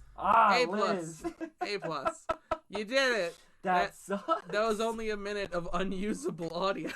It's usable. I'm keeping. We're not editing this one. Me fumbling trying to remember anything about this movie should serve a purpose on interpreting how bad this film is. Officially, I'm gonna say this now. This Garfield episode, we're not gonna edit out any of the weird silences in the middle of it because we don't care. This was in funky mode. Just like the people who made the Garfield movie, we also don't care. Some episodes of this podcast are gonna be in what I'm gonna coin as funky mode, where we don't edit out the weird stuff because this is unworkable. Yeah. This was a mistake. Broken movie, and now I'm broken too. Yo, I feel that. So, Garfield saves the day, and a newscaster remarks that he's a very heroic cat or something. And then they all go home, and he bullies Odie again. Well, Garfield teams up with the puppies. He apologizes, and they all work together. But then he goes back to his ways, and nothing changed, so it was clearly worthless. And I think he gets his balls nibbled. I think a dog bites him in the crotch or something like that. And then he gets mauled by them, and then they put the shock collar on him, And you're talking about Happy Chapman. Yeah. You skipped over the part where they put the shock collar on Happy Chapman. No, I said it. And he does the flip. Yeah. Oh, you did? I did. I wasn't listening. You. I was thinking about the Garfield movie. That's entirely fair. This movie is the worst. Even just listening to somebody talk about it, you cannot bother listening. It is unbearable. This movie sucks. I've got the smoothest brain Like, right now. this movie, I think, like, one, it'll kill your brain cells, and two, it seems to exist to become, like, GIFs. Weirdly, It seems to exist for the explicit purpose of becoming, like, email-based greeting cards. Mm-hmm. Like they had in 2004, where you would send someone a little animated link of, look, it's Garfield dancing. Ha! We have a meeting at 3. Like, it's really bad. This whole movie feels like that, but strung together with, like, really uncomfortable looking CGI Garfield in the, God, I hate his style. Just make him a cat. And the actor who plays John Arbuckle is the most white bread man I've ever seen. He's like he doesn't act. The only other thing I know him from is that I think he's in like 1 or 2 of the American Pie movies. No. He's in the like American Pie knockoff film Road Trip with what's it Tom Green. You remember Tom Green? The guy who like brother to Hank Green? No. The guy who was like pre-Eric Andre Cringe. Him. Yeah. Yeah.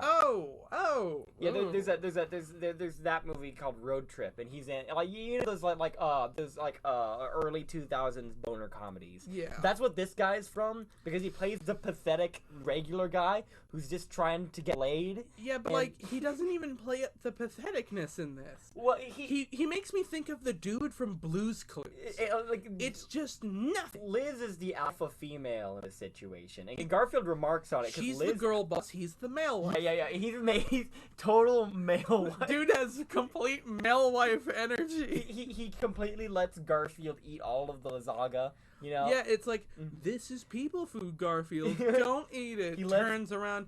Oh, Garfield. He lets Garfield it's like, watch Christ. TV. Yeah. Mm-hmm. It's bad. He's got a train set. Remember that? Remember the setup and payoff of the 5 seconds of Garfield playing with his train set? No. Which allows so there's like 5 seconds in there when Odie runs off that Garfield's playing around with his little train set, and he's feeling really moody. And the purpose of that is to set up for later in the movie when Garfield actually has to control all of the trains. And he nearly kills dozens of people. Do you remember this? Oh, yeah! Yes. Wait!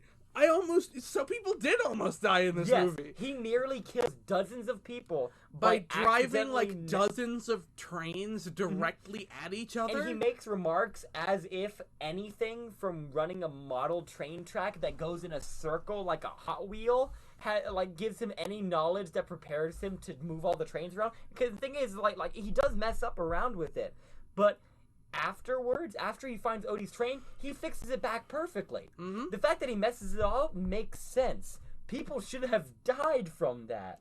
But he honestly, he magically fixes everything. If they zoomed out and kept it slapstick, because the way they play it is super serious for some reason. Yeah. Where you see trains accelerating towards each other and people screaming, and it's like, okay.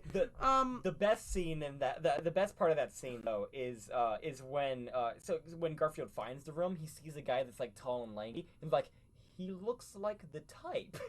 And he goes into that room, and he's looking for the control room for the train station, and he sees a guy coming out of a room, and he's just tall, lengthy, and white, and it's he looks like the type. What does that mean? Some loner guy who would have a model train set. That's what Garfield's referring to there. That's how he finds the control room. He finds some tall, lengthy white guy walking out of a room. He's he looks pretty nerdy. There's probably train stuff in there. That happened. I don't think I picked up on that when it happened. Yeah. That's nothing. He literally says, he looks like the type. Oh. Garfield does bring some weird jujitsu into this. Mm-hmm. He throws a plate at somebody during the heist after the vents, he throws a like plate, a silver plate into somebody to like distract them when he's like running from Happy Chapman with Odie. Beats me. Like, so again, that weird nonsense I made up, there's bits of it here. Yeah, there is enough here. Yeah. You could make this, like, you could fever dream that into what I ended up with. Yeah, which is probably what happened. Your Nelson Mandela verse sounds much more entertaining than ours. I probably just had like a horrific flu at the time, and was just like, yeah, you go, Garfield. So like I was out of it. So let's talk about the movie as a whole, because the plot is so boring, and we've wasted 30 minutes talking. We literally finished the plot. There's no more. It's so boring. So one comment I'd like to make, and I'd like to see what you think about it. I think we talked about it when we watched it, but for some reason, despite everything we've talked about, this movie does not drag on. It feels very, very short, like a 30-minute episode of a television show that this would be. It is short. It's an hour and 20 minutes. It feels half its length, which typically is a very good thing, but I felt like we were in a mild comatose state throughout watching the film. Nothing in this movie happens with any form of impact. I sat down, and it feels like 15 minutes later, I stood up and the credits were playing. Yeah. It just nothing happened. I was in a vegetable-like state. Ironically, I would say a lot of movies from 2004 had this quality, but this one's particularly bad. Yeah. It's that sense of, like, going to sleep, because it's just a series of disconnected events and nothing much is happening. So your whole brain just decides, yeah, I'm just not going to expend energy on this. And your brain slows down and time seems to get faster. Like, it's less that the movie is in a lethargic pace and more like it leads you into a lethargic pace. It genuinely, coming out of that movie, felt like waking up from a nap, because like I was groggy and discombobulated. It was bad. So if you ever want to feel like you're like half dead, watch Garfield. This would make a very good torture device, playing it on repeat. Not even because all the tacky 2004 music would just like continue going over and over again. I would just like all the terrible one-liners over and over and over again. Oh, like that, like you could, like that, like novel CIA terror, this novel. Subject somebody to 24 hours of the Garfield movie on repeat, and you just killed that person. It's that like torture method. Like, I'm just gonna blast Katy Perry at you until you die. Yeah, but you don't even have to put it at full volume. It's just playing, and they just have to sit there and watch it. And they will have no... Yeah, place them in a stone room with the Garfield the Movie for long enough, and you will no longer have man in there. Like... That's the sound that the tank is full? That's the sound the tank is full. It's bad. This movie is bad. And I think I imagine the whole motorbike thing literally because he says that. I think there's a couple other notes in there that we can talk about. The first one is the egregious product placement. Ugh. So when Garfield's on the couch eating food, he's shoveling specifically flavor blasted pizza flavored goldfish crackers. And later in the movie, when there's a romantic montage of Liz and John together, he's eating more like a goldfish, but it's like the green like ranch flavor. No. He's just eating it's the pizza flavor. He's eating the pizza flavored, but Garfield wasn't eating the pizza. Garfield was eating the pizza flavor too. It was green. It was the green bag. Was it green and white? I thought it was red. No. Like the regular, like ultra cheese version. No, ultra cheese version is orange. The orange, yeah. I thought that's what he was eating. No, Garfield was eating the green bag. Okay, well they were both eating the green bag then. Well, I don't care. I'm not watching. You think they got more than one bag for this set? No one cared. Well, the bag was CG. They made a CG copy of the bag they gave John. Yeah, exactly. To give to Gar. Oh, that's worse somehow. Yeah. So somebody had to model that. So there's gross. That. There's the part where Garfield's trying to get John to watch the TV because Odie's on the TV in Lederhosen, and he's trying to progress the whole rescue Odie plot. And when John finally gets to the TV, a Wendy's ad plays, and there's a gigantic Baconator, and John's like, "Not now, Garfield." As if the cat was taking him over there just to show him a Wendy's ad. Get me burger. Which implies that happens a lot. Yeah, exactly. Man, this movie's bad. Funny enough, they don't get an actual. What shocks me, because this would totally be a thing nowadays, is that they don't get an actual brand of lasagna to sponsor this film. Because like nowadays, if they made up they made a made up restaurant for the lasagna that John buys. That's also the brand of like that he falls into the truck. That he falls into in the truck. And if it came out in 2020, it would be a legitimate brand, and then that brand, like let's say it was Stouffer's or something like that, would put Garfield on their boxes of lasagna to help sell them. In 2004, they would have done that. They didn't do that at all. Like one thing that comes to mind is like it seems like the one thing you're gonna pay for all this music, you're gonna get all this food put into your movie, and you're not going to brand the lasagna? One thing that comes to mind to me is that when they made Deadpool 2, they needed money for funding. So when they go to the bar, the like St. Mary's or whatever it is that takes place in like the orphanage, there's like the glass cabinet where all the booze is. But in the second one, it is exclusively filled with Mike's Hard Lemonade. And if you go to stores today, I think they're still selling Mike's Harder lemonades in boxes that have Deadpool on them. You know, probably something like that. But like Deadpool mixes with alcohol. That makes sense. They didn't do lasagna with Garfield. Well, they chose specifically pizza flavored goldfish, which implies that they did think through the food choice. But it also raises the question of why didn't you brand? If you're gonna brand it, if you're gonna make this a capitalist nightmare, go for it. I don't care. Yeah. But at the very least, do the important one. They could have done something as well for like the cat food and everything, the dog food. But honestly, I understand that you wouldn't want to put Garfield the cat on your dog food and animal plan.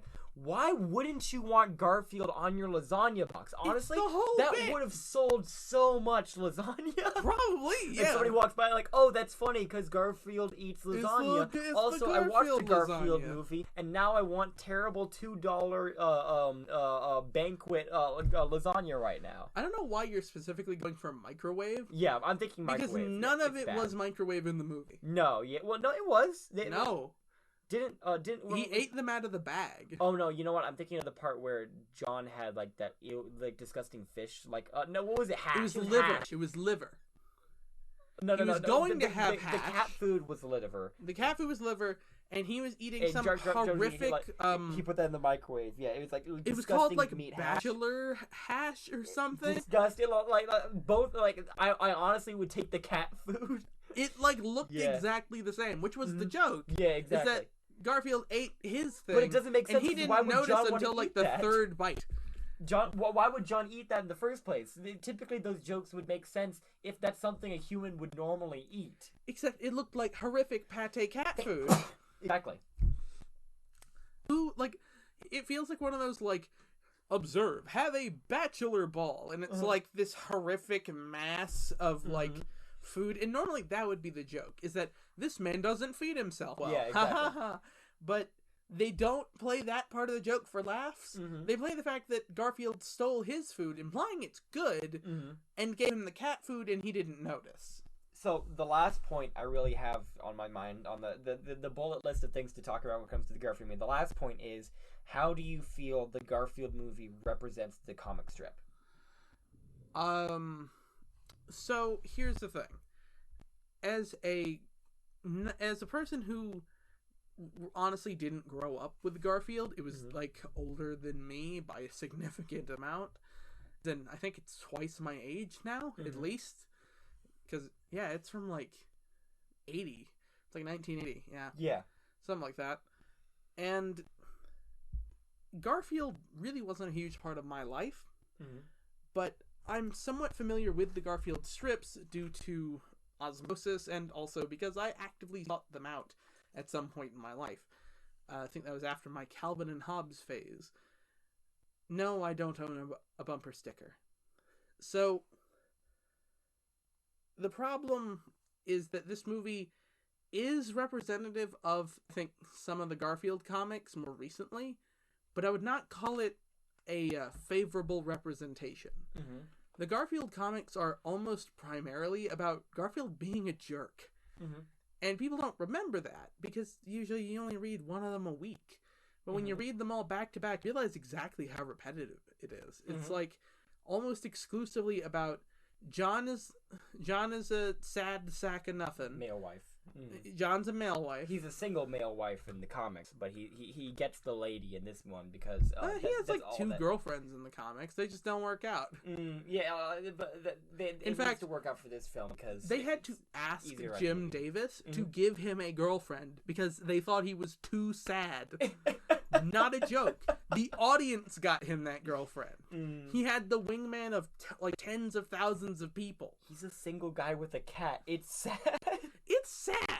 Here's the thing. I actually feel like the Garfield movie is a perfect representation of the comics in this case because Garfield in this movie, he's not funny. He's just mean. He's just mean. Yeah, and so like all the scenes work like 5-minute Garfield panels, and they are all put back to back, which makes them not funny. It just illustrates how mean of a character he is. Exactly. And, by the way, I just looked it up. Facebook launched 4 months before this movie came out. So really, this movie is maybe the progenitor of Boomer Facebook. It is. I guess that would mean that Sunday comics were the progenitor to Minion memes and everything. You know? Oh, that's a disgusting revelation. Yeah, I hate it is because like Dilbert and all those characters, they make it into those Facebook memes. Dilbert is fine. Dilbert is not horrific. No. It's office humor. Yeah, which is better than Facebook Boomer humor. I went for the Dilbert movie. That's what I want. There might actually be a Dilbert movie. There probably is, and I do not want to watch it. No, God no. If we do, it's another funky mode. Who cares? So the Dilbert. I can't wait to tell you. I can't wait for the description of the Dilbert movie where he goes on to become like a part of RuPaul's Drag Race. I wish. Oh, I wish. That'd be so good. Just like a normal office dude, kind of pudgy, standing up there. Hey. Look, I'm googling to see if I can't find a picture of Dilbert in a dress. Okay, sure. Well, you're looking that up. Yeah, the Garfield comics. The Garfield comics I think are in a league of their own because newspaper comics usually aren't that acerbic. They're usually not that like nasty. And Garfield, for its time, was considered edgy. It was considered new in the way that The Simpsons was once edgy and new, and not The Simpsons now, which is smooth and you know the sound that like freshly washed, like you know how like when you freshly soak and wash your skin and you rub your skin, it makes that like squeaky noise. That it's that, but like a movie. Yeah. It like the Garfield comics were once considered biting or edgy, and over time that just came to mean mean. Yeah. It stopped being a parody of anything and just started being what it is, which is nasty. He straight up throws Odie across the room, multiple and they have times. to show the dog stopping himself before he hits the wall, because otherwise he would straight up hit the wall. Yes. You know? And considering how Odie is a real dog, this makes him way more empathizable.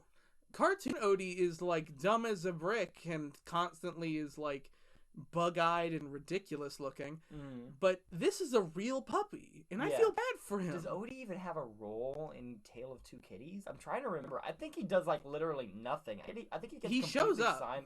He shows up, but I think he gets completely sidelined in that film. Yeah, which is weird considering how it's not. Is it a sequel? I don't know. It is a sequel. Yeah. It's a direct sequel. But it's like not important that the first movie happened. We need to watch that movie. The sheer fact that they do the whole sequel thing with like Bridget Jones's Baby or something like that, where it's like it's the same movie, but now we're on a road trip, so we can take it anywhere. We want to make this movie British, so they just go to England. Yeah, that sort of thing. I love that. I love that low budget. The characters do this because we want to make a movie here. You know? Even if it makes 0 sense for John Arbuckle to go to Buckingham Palace. Hello, it is me, John Arbuckle, and I'm going to Buckingham Palace. because Arbuckle is secretly a branch of the Buckingham family. I hope they don't have lasagna. Oh no, Garfield! You cannot do that. Don't eat the crown jewels. Gosh. No, by the way, no jewels happen. There's no jewels in this movie. No jewels. No. No, there's no circus jewels. There's no, what do I call him? It was the Grand Central Station jewels. It's grand and it's central. Yeah. So, the Garfield movie. Mm-hmm. In review, there is 5 soundless GIFs and a iPod Touch quality Hey Ya MP3 worth of content in this movie. Mm-hmm. Be sure to send it to somebody with the tagline, "Thought you would like this, XOXO. Love, Grandma." If you ever need to get like an MRI or something like that, you could have this playing, and it would just like you would get out of the table and be done. You're just brain dead. Well, this is for the rare procedure known as a brain extraction, which is where you leave your body because this is the worst. Movie. This movie is horrific in new and wonderful ways because it genuinely puts you in like an astral projection where you are staring at your you like completely dissociate from your body and you're just like, what am I doing? Why am I here? And you become like one with the universe, but like in a bad way, because you realize I am made of star stuff and I'm watching Garfield. And it's awful. It's a bad time. Definitely. Would not recommend the Garfield movie. Would not recommend. Would this be a good movie with alcohol? I would recommend that no. Because nothing happens. At least there's something to chew on with like Surf's Up 2, you know? I wish I wouldn't have to say, but yeah, no, at least Surf's Up 2 like had weird nonsense in it. Yeah. It was bad weird nonsense and it made me uncomfortable, but at least it was like this was something. Straight to television quality is what Except it was. It got on DVD somehow. Yeah, exactly. And Blu-ray, but the Blu-ray isn't HD for some reason. Because no one ever bothered to upscale this movie. High definition Garfield. This thing was ported in SD at its inception. So when they remaster it, it's still SD. Yeah, exactly. Like, it's bad. I don't want to talk about this movie anymore. Well, I guess that's the end of our episode. Yeah, you have any closing remarks? Cringe or not. Cringe or not. That's our segment. Garfield the movie, the real one. Cringe. Yeah, cringe. Cringe. Yeah. What's deeper than, like, at the bottom of the Marianas Trench of cringe, it's like really genuine. It's not like offensive either. No. It doesn't even have the entertainment value of being offensive. We just like sat there, and I remember us saying repeatedly like, "Stop! Shut up! Stop talking!" My favorite parts Stop of the movie saying words are when you really see the low budget being stretched as far as it can. You know, when it comes to like how fake the city looks, how terrible cookie cutter cardboard suburbia is. You know, if they had taken away CGI Garfield, they probably would have had more money. And there's like great parts where the CGI Garfield clips through parts. You know, it's like bad. when he's trying to hold stuff and his hand goes through it. You know, this could have been just like an ordinary, funny talking animal movie from the early 2000s. Yeah, but it isn't. Instead of being Marmaduke, where it's a real dog, they have instead decided to make this horrific CGI abomination that is rendered in like a lower quality than the standard definition TV it's in. It's bad. The only redeeming quality of this to me at all is how well it represents that early 2000s low budget comedy. Now, this all the way down to the opening. I would put this in a museum, but never watch it. Exactly. I love the specific elements, like the start of the movie when it opens up the credits with all the pictures and everything. There are 100 movies in the early 2000s that start the exact same way, with like just like a camera moving around all these little like funny quirky pictures, and like the whole journey into the city stuff. Like, if it happened later in the movie, it would have I will remember you playing behind it. Like, it genuinely is this like horrific. It feels dystopian because it's like this twisted mirror on which we view ourselves of a past we are glad to leave behind, And, like, that applies a lot of meaning to what is ultimately a meaningless film. Uh-huh. There is nothing of value in the Garfield movie. He's putting me to sleep just talking about it. Don't watch it for cringe value. Mm-hmm. Don't watch it. No. Unless you're gonna, like, write a paper on the culture of 2005, don't watch it. Yeah. Which serves that purpose very well. It does. Yeah. Mm-hmm. It's a good, what do you call those things? You bury them in the ground? Time capsule. Yeah. Mm-hmm. Yeah. It's a nice time capsule. It is. Unfortunately, it's a bad movie. Mm-hmm. Cringe or nah, the weird made-up spy movie terrorist thing I made up. Mm-hmm. Cringe or nah? Nah. That is OG stuff. I wish that was the actual film. Honestly, that sounds way better than anything else we actually watched, you know? Well, then I'm glad that my impromptu Garfield fanfiction could achieve the rank of nah. Yeah, that is top tier stuff. If somebody were to write out a script for that, like a fan fiction, I would read that front to cover. Probably, yeah. Cover to cover. That's it. I mean, front to cover. I'm brain damaged now. Front to cover is when you take the sleeve off and look at the actual cover of the hardback and go, all right, I'm done. I would read the synopsis. I'd read the back of the sleeve, and that's it. I'd be happy to know that exists.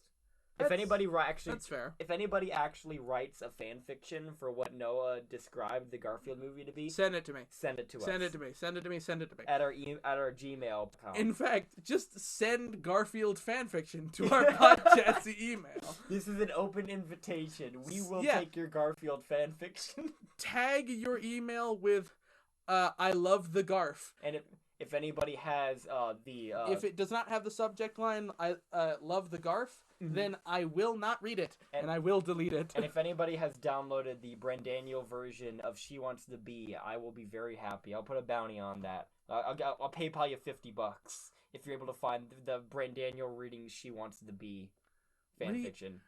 Oh, that's a B movie. B movie fan fiction. Yeah. If anybody is able to find a downloaded saved version of Brandaniel reading She Wants to Be, I will PayPal you $50.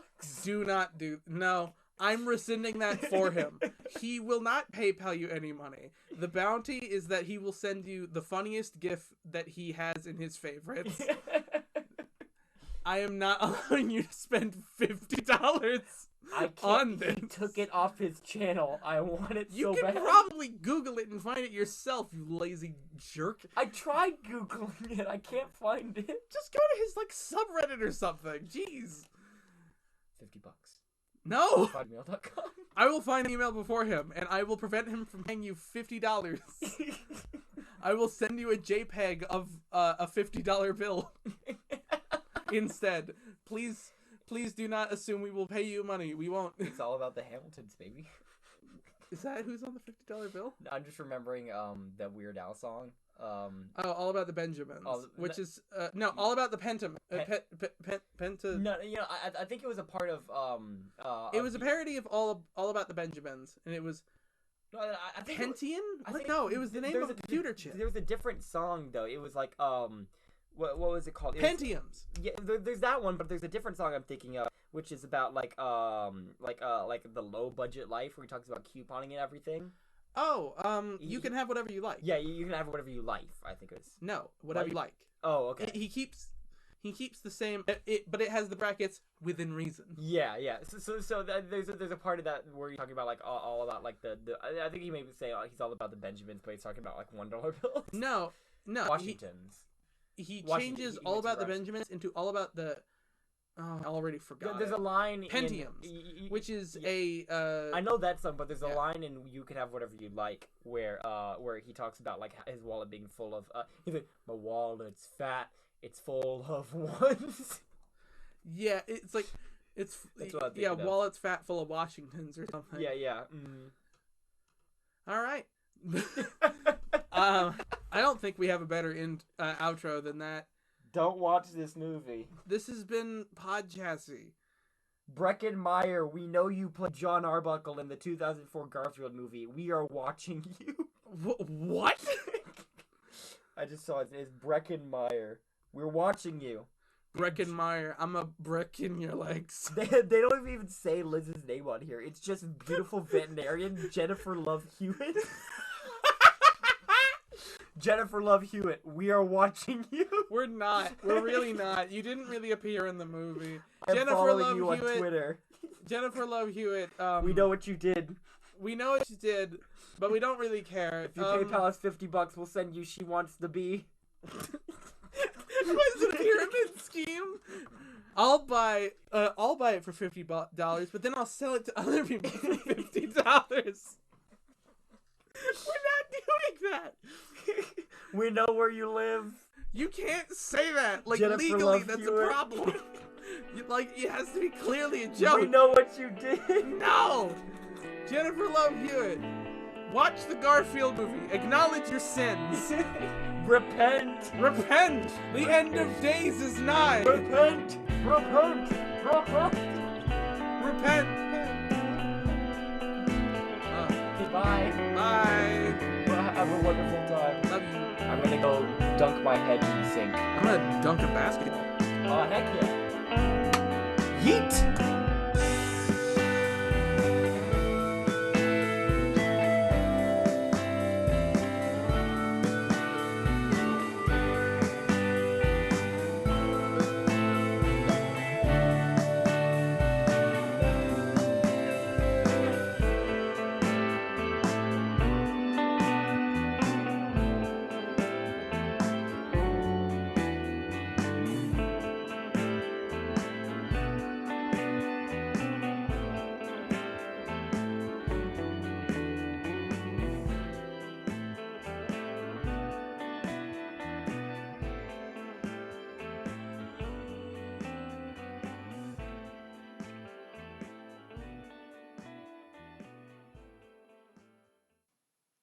Podchassis is a free product produced using royalty-free, Creative Commons, or fair use content. If you would like to contact us for questions, comments, or concerns, please contact us at podcomments@gmail.com. That's podcomments@gmail.com. As always, Podchassis is a labor of love, a love I'm certain that we share with you, the listener.